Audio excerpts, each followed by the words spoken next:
Pau sap na ngayon ka pau sap tiêu lung sit na happy na adim zing kabia kule kabelu papathin tuni thiam ka chanan dingo la thoki na ni lopi tang mai mukit the changi thin kamau le puya lamin lopi cho hen lakingen ki pak thu ka gen wa he nang ma thu le nang mala pol khomin ka umu naw pang neu cha te patin nang ma cho hen la te nang ma thu hing te ngai thawa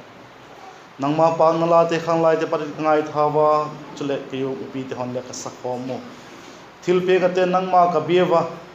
ke mau taksa jing le nang ma nei pom pi din nang ma khutin kam tila no kin bako he to hin nang ma thing thing tho sim ding gen digin ka ki sing sawa ke ma gen tu le ngai thatu te zo se lung thim ngai to na nang man thu ne lang nang ma thu tak te bek cha ke ma gen tu hin ka gen do a ngai thado ka na chute hon le thu tak cha hi bang tak he thiam theding nang en ei pan pi che din la pan pi na ka ron kin bako he kachungo la pha lakiang ki pak thu gen kon jo cheng chu dain kalal pa doi tak mai jesu minin lakiang en ka hong don wa he amen na septe bung ni na pek zakhat le som sagi le na som sagi le nga na noi na septe bung ni na chang khat ki patin som le thum teng sau pi taksim khom le henu kanoma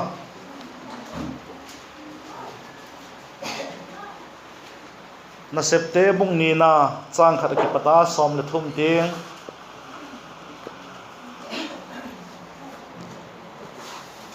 pek zakhat som sagi le nga na noi a he na septe bung ni chang khat ki pata som le thum agingin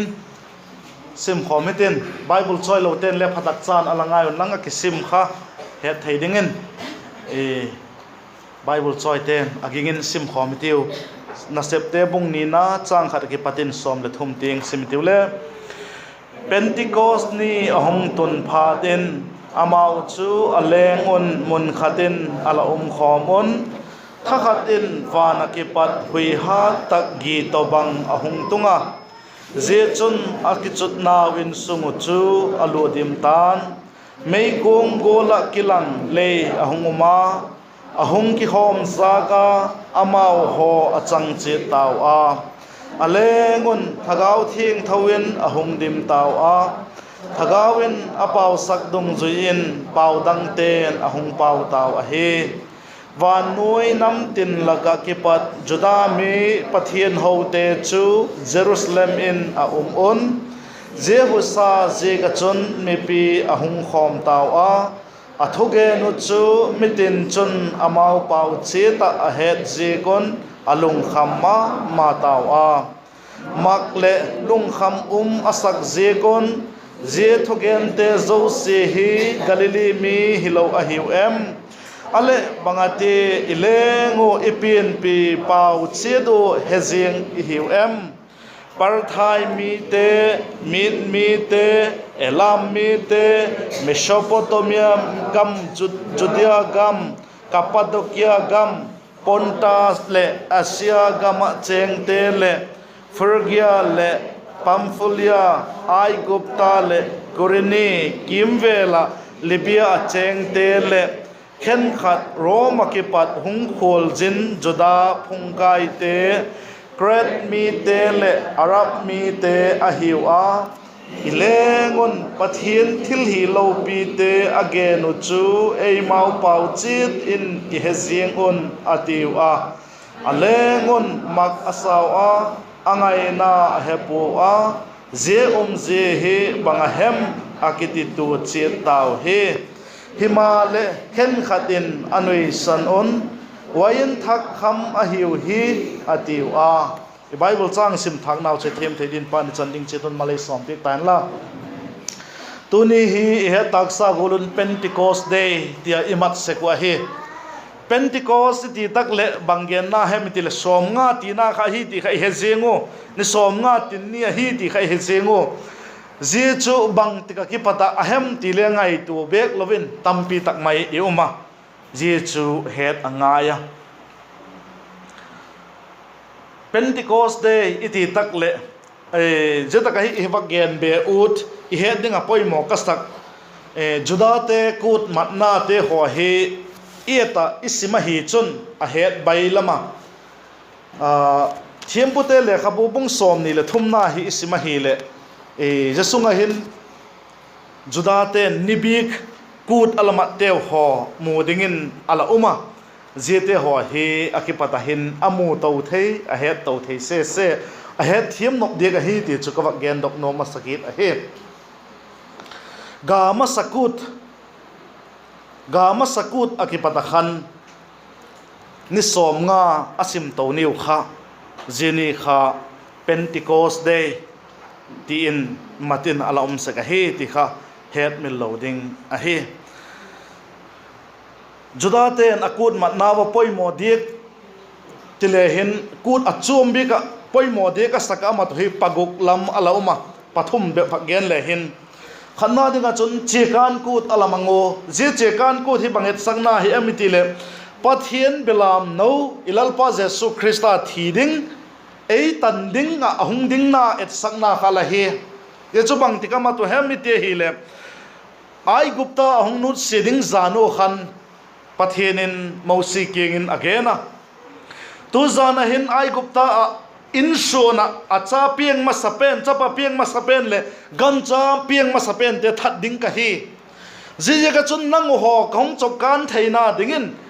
belam thatun lang kot chung to kot biang te gela chun athisan ta tun je ka muna chu chokaning katin je ka mulo na achun chapiang masapen le gancha piang masapen chu that ding ka hi ti thupi ka peta je ai gupta ahungnut se niu kha chekan kut ti in alamang sekwa hi ti kha het mil loading a hi je kha bangtik ni et sakhem itie hi le ayu ading a chun korin thot khat na bunga chang kuna khasim le chang sagina khasim le chin ei gen china ilal pa jesu christa ayu ading a cross ahung thi ni bangni hela je kha good friday ilmang ta male good friday kha a hi ti kha het mil loading a hi je good friday ahung ki chaya chun ga masakut akut pani na ding amata chu ga masakut a hi je ga masakut ti he wa ding a chun bang hemiti le ilamang zotawa thokit ni a hi lo le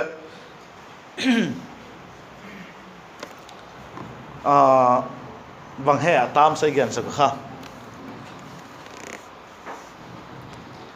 Good Friday mango Easter Sunday ma Easter Sunday gen na ahi je gama sakut kiti pen Easter Sunday matni khan amaun le alamang ahi korin thor khan na bung som le nga lam khasim le tin chang som ni ke pata som ni la thum ting khasim le chen ilal pa jesu christa cho mi thitate adinga gama sa ahi na khala gen ahi je ka chun chekan kut amango ajo chun gama sakut amang ki to azole polta kut hapta kut le kiti je chule amang ki to je hi polta kut kiti hi Easter Sunday iti niu kha gama sakut ama niu ki pata ni som nga atin ni achon polta kut amang se ko hi Good Friday ni kan zil top ni achon ilalpa jesu christa athi gama sakut iti kha pathian ni cholni bana cholkal khata dinga nima sapen achon gama sakut amangu amang panu jesu ilalpa jesu christa thoki na et sakna ahi polta kut ahi lo le hapta kut ti namango jesu tuni imatu Pentecost day gama sakuta ki pata ni som nga asim tovo amat kitu ahile tuni ayun pathian ni itiu cholkal khata dinga nima sapen chu atung ki chat ahi ti kha I het mil loading ahi je chu good alamat na teo tampi ka gen no mai le pathum poi modek tuni igen ding sukha hi zika chu ka gen masat ahi je Pentecost day iti he ilalpa jesu christa thina ki pat athoki na ni ko para kha simding ahi van lama lak to wa om ni kha hi po thokit na nikhu a thini pat khale a hepo thina zawa a thokit ni ma Easter Sunday akipata kasima nisom nga atin ni kha Pentecost Day tin matin alaw ma zenia hin thagau thieng tho pieng thakte gingtu te adinga hunga a cheng den tading anusiki talo dinga ahung ni he chule zenia hin ko chu kiti chule akipan ngal a hi ti kha het mil loading a hi ko chu kipat ni ahong hita a hi ti kha het mil loading a hi Christian ten cholkal khat adinga nimasapen pathian ni a hi lo le thokit ni tia iki khop sekje ko hi bangje ka hi em itia hi le ga masakut amata chule pathian ni itiu cholkal khat adinga nimasapen ni hi hi jesu thina ki pat thokit a hi na a thokit na ni kho gala zona ni kho satan gala zona ni kho a he chule Pentecost Day iti thagau thieng tho ko chum te a cheng den tading a hung ni a hi second pathian ni cholkal khat ading ni masapen a hi lo le thokit ni iti se ko kha zeni a hin imangu a hi Pentecost Day iti hile pathian ni ma yu ading hin poimo ma jing a hi tulayen Christian kiti ging tu tang mai te hon pathian ni latiwa la lo pohi adik poi laki kho pohi adik poi ti mi tampi ding a he lele ei man bangje kap tu ni ki khom hi vem bangje ka cholkal khat ading nima sapen ni chuki khom sak hi vem ti i het anga ya je chu het ai le lungmon he ki pa ko ma he tulai ging tu a hi lo le zil sakna pol chum tampi laka khosata hi zegen hunununga hita puiman na thagaw le hong tam dew revin ten pathian thu to ki to gol a hi lo dewa mi puile tampiom thei thama hi zegen ze ki ven ma dingin poimo ka sa he thagaw thing tho ging tu te ading a hung na ni kho ayu a chen na ni kho a he ko chum ki phu na ni kho ko chum ki pat na ni kho hi zegen ayun cholkal khata dinga nima sapen ni hin pathian biek na inei khom se ko he ti kha het min loading a he chule zatak chuka gen ngal ai khat hong gen ben alain ka ten pol ta kut pha thile thiam puten vai thum pani pei akitemo Israel khan Leviticus Israel khan hetava pei in lanin tenu ati zi alat na khan thoi pang ding alati se a bangje ga hidem thoi pang loading hinapia thoi pang ding je vai thum tangte ani hi thoi pang ding ong ti se bangje ga hidem itia hi le ko chu ong ki pada chon judate zentel te ti ki khenum talavel pakhat yong heta pum khat Krista pum khat ko chu ma pum khat yong heta ko chu ma chu git lo na loading hinapi in khovel ka mayum sungo hin git lo na tho khate te a hi seken thoi pang ati kha alapan sakahi ti kha I het mil loading a hi Korinthor khatna bung som na lam khala sim leo chin gen chin ma din ka tak sanga chule ayon Pentecost Day itiva Pentecost ni itiv hi I het dingo do yuma ma jeng khat chu Pentecost ni kiti Pentecost Day kiti hi ilal pa Jesu Christa cross athina Calvary khato kitha khat ahina umahi dikha het mil loading ahi bangadi akitha khat na chu iti hile ilal pa Jesu Christa kha hung ki ta cross hung thiki ta loading ahi cross khat ve thia khan kum tong dai dingin asep bukim ahi jegola chun Pentecost Day ni athil tung hi khovelai ahung tung ki ding hilo ahi tulai mitam tang mai te hon atun sakit gowa atun sakit goten amau ki bolin atun theina ding lampi atung dana bol na lampi le muding a ahi hilele sopi te je kha fake ahi ti kha I het mil loading ahi diklo hi je kha diklo hi Pentecost day iti pen hito Calvary kha kitha khat a hi na chu khat ve ya tung kha kum to nga dinga set dan dingin a hi ti kha het mil loading a hi ging tu te kianga thakau thieng tho hung tum hung cheng ta pen chu nu se ta loading rapture ni ko te nga dinga van gam tun ni te nga dinga den ta dinga hung a hi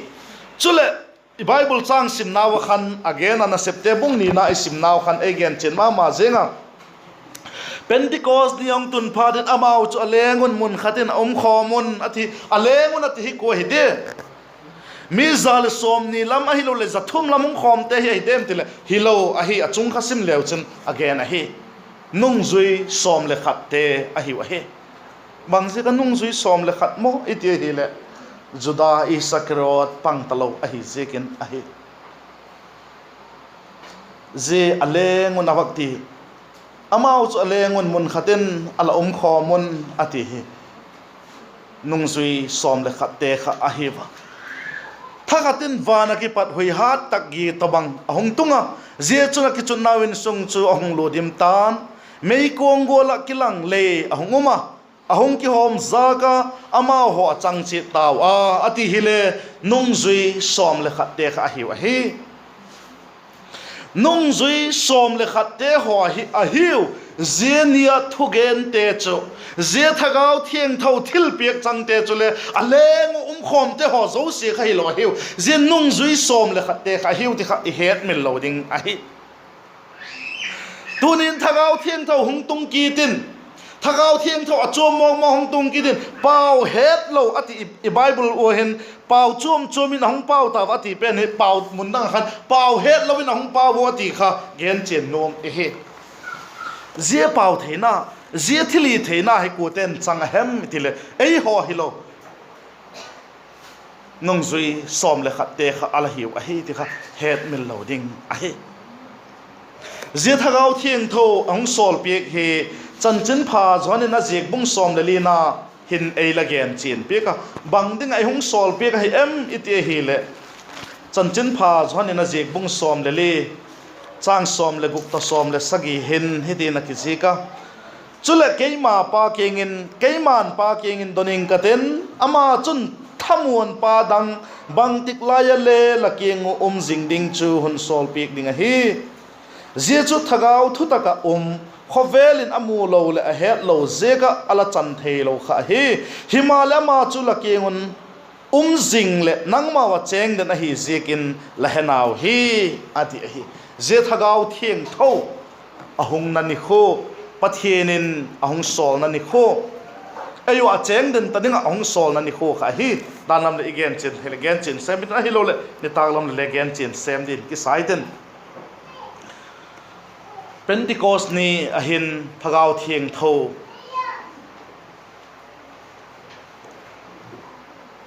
ahunga thagau thieng tho he hui mei to lei in ahung zui a he ti e het mil loading a he lei iti pen kha je lei hi lowin tang mo lei pen again na he thagau thieng tho Pentecost ni thagau thieng tho cho hui to mei to lei na hung zui a he ti e Bible chun imuthei a he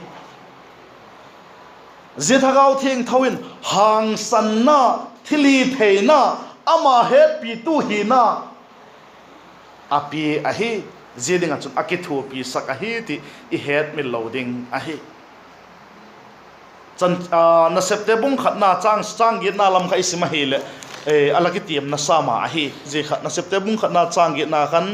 himale thagau thieng tho cho la chungu ahong ton phat le thili theina nei tan lao ti chun Jerusalem Judea gam le Samaria gam le kol kil tingin kathu het pi tu te hiding la heu tin adon hu a thili theina nei tan la ma jite ho chu chan na dingin thagau thieng tho pathinin ehung sol pi ka he ti kha I het min loading a he chule I Bible lin le again a jikba sa khan le again a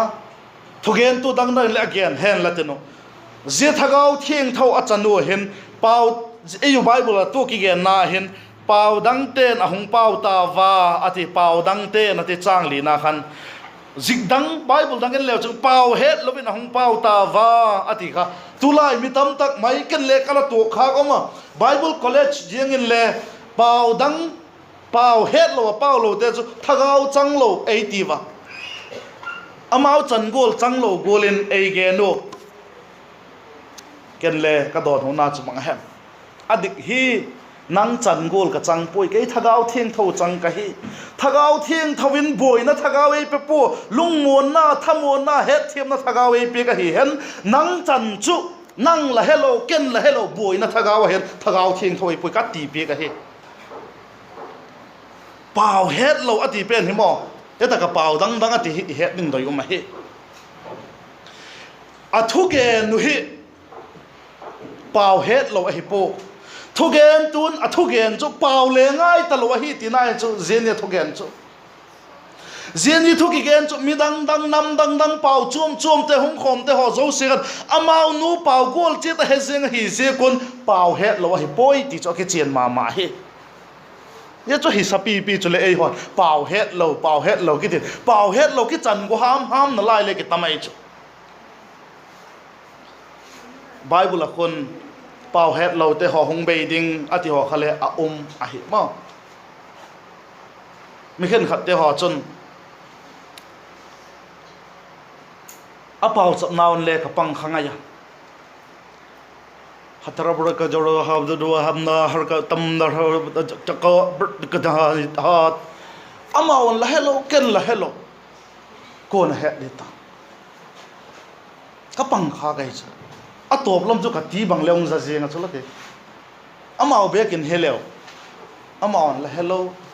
en la ki hello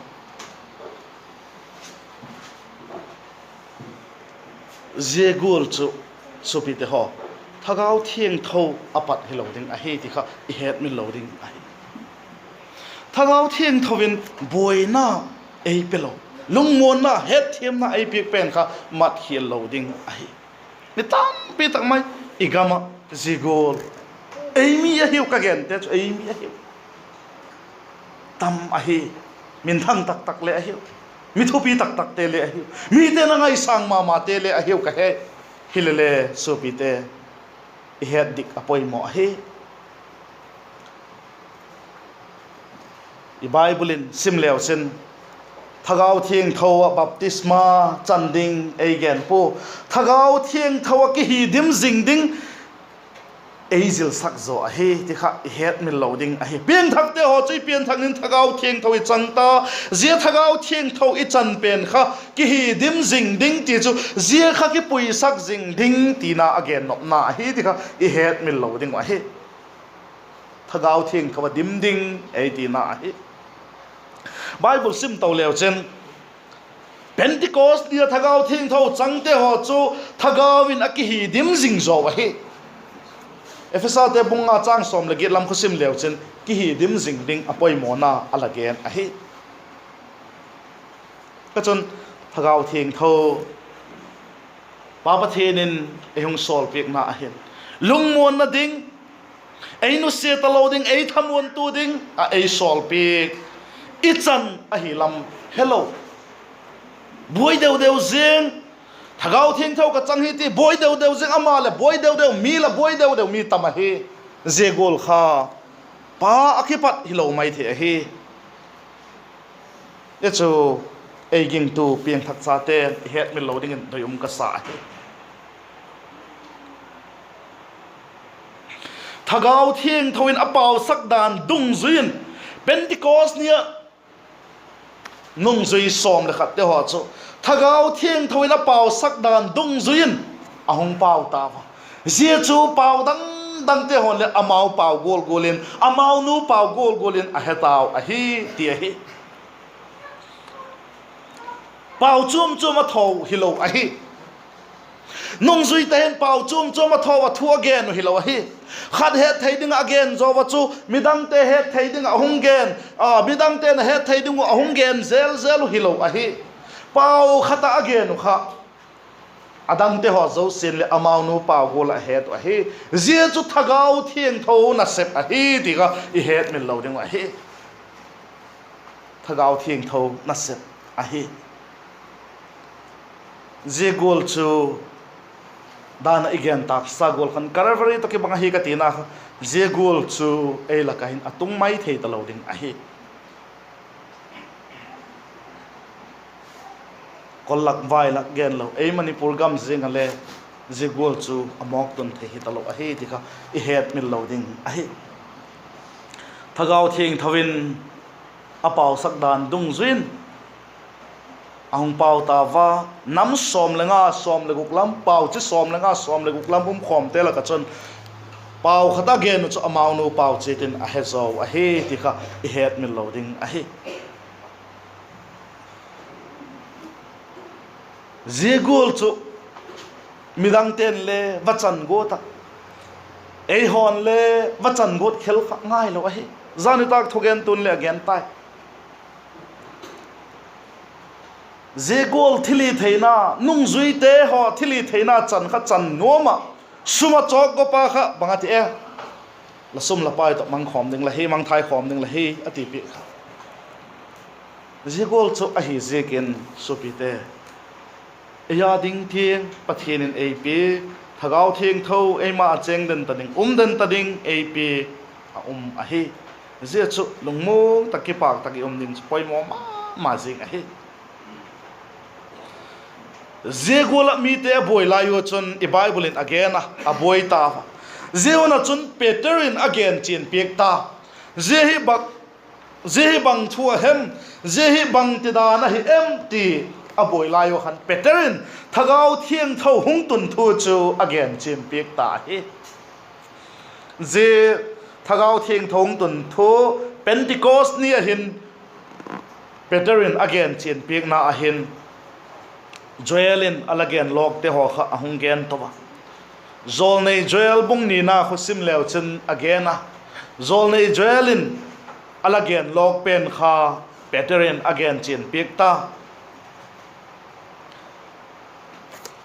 a bible changin vak ening ke joel bung ni na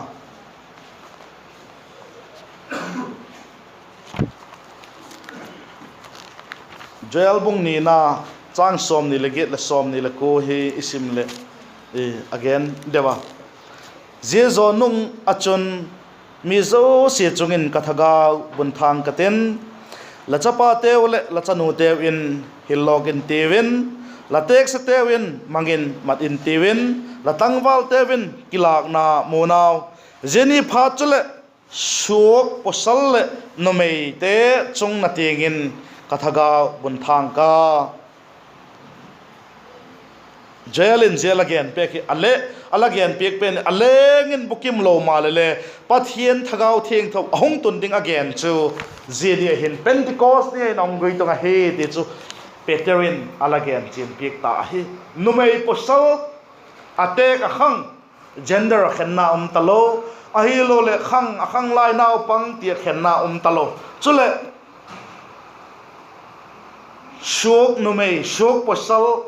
status in khen talo phagau thing thowin peng thaksa te chen chil umpi ahidan alagen ahi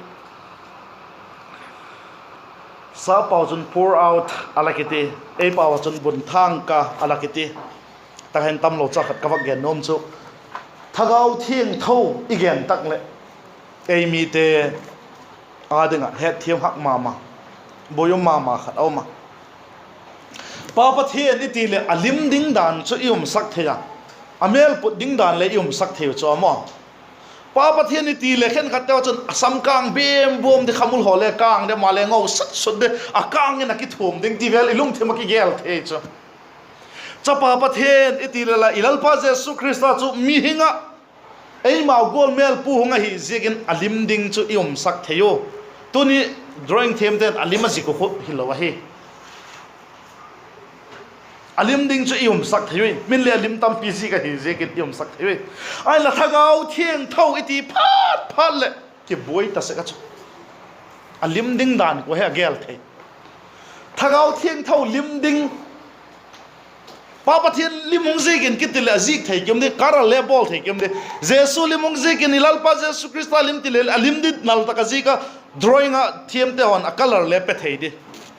ala thagau thiang thau limong zigin kitil ko ha zik thei de ki boi to se gai cho hilele I het hil ze kwa hi ze I het hil wa hi pa pathian cha pa pathian thagau thiang thau pathian akibang a hiu pakhat hi na nei mi hing chet mi hing gol chet mo hi na nei amao hi ki bang a hiu ti kha I het min loading a hi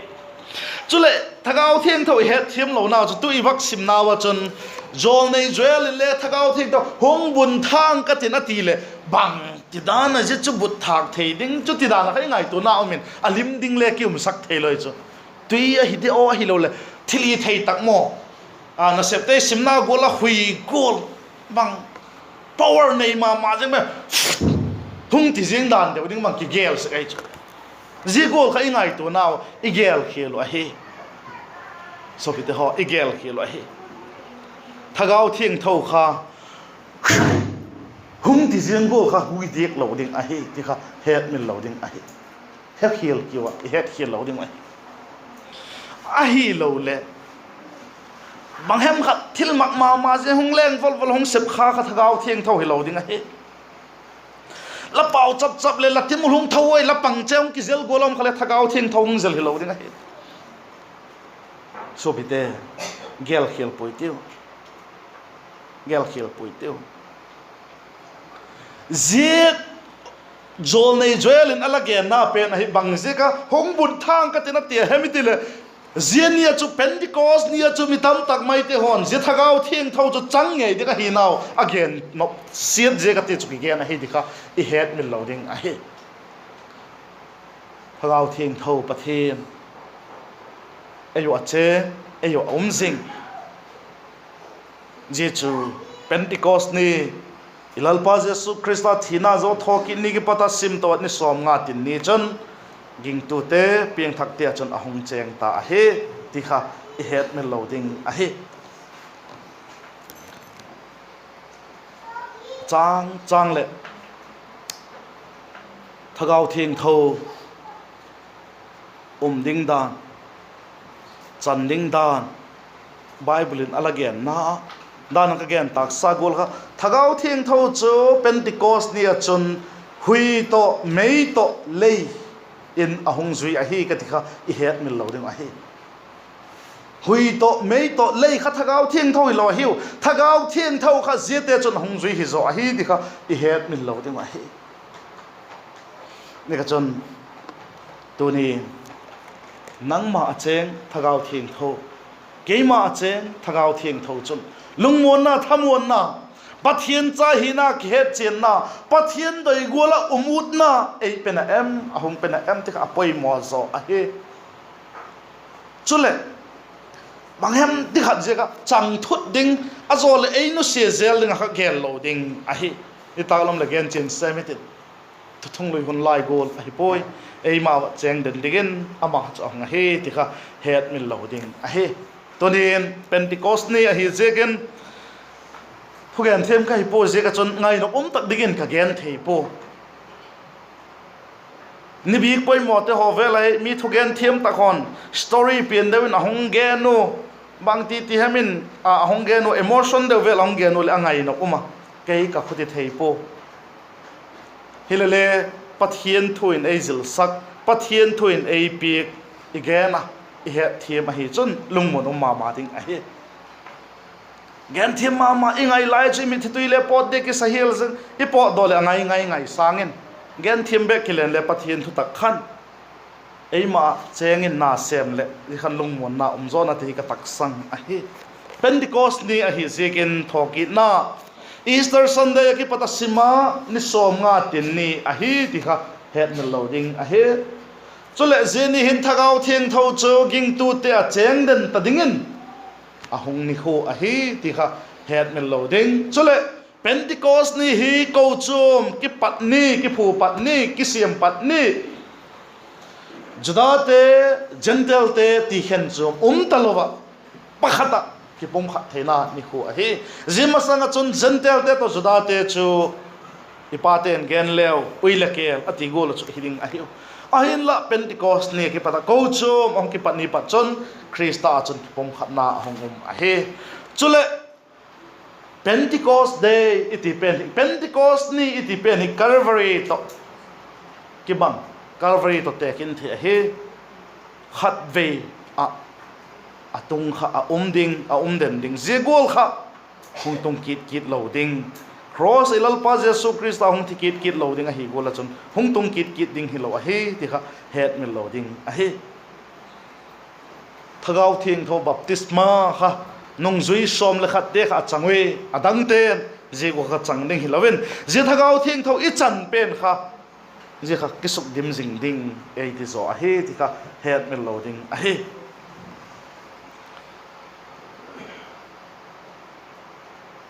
ging tu Christian pieng thak cha te ho zo sen thagau thing tho I chanu hi ki sodim jing thei dingin a thu tom chai gen teu chu pani chan ding che ton malai som pik tan la chan chun gen ke pa ke